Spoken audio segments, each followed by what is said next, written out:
Hi, Eric Goris at Food Forge, and welcome to our kitchen here. We're just going to go ahead and talk a little bit about knives. Mostly what I want to talk about is the pinch grip. Most people, of course, will handle a knife entirely from the handle. And while there's nothing wrong with this, it puts all the stress of using the knife on your wrist in all the directions.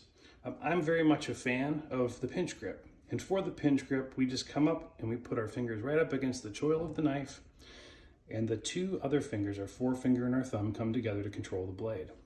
What this really does for you is it gives you very positive control of where the blade is facing and the angle it's at, as well as allowing you to use the heel of your hand and your arm to create power when you're cutting, as opposed to having to use your wrist.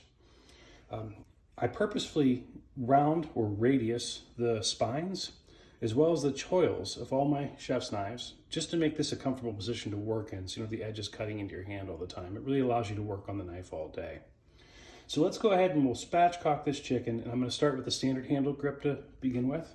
So we'll flip this over, and of course when we're spatchcocking, we're just cutting out the spine. So I'm going to start just by holding onto the handle, and I'll start this first cut, and you can see that I am stressing and straining in order to control the knife, and I've got a little bit of shake to it. It's really quite difficult. If I step up into the pinch grip to perform the same cut, you can now watch that I have quite a bit more power and I have quite a bit more control over the angle of my knife. And it's still a very difficult process, as you know, because we're cutting through all these bones. We're trying to shear them with this knife. So there's the first cut, and then I'm going to come up across the other side.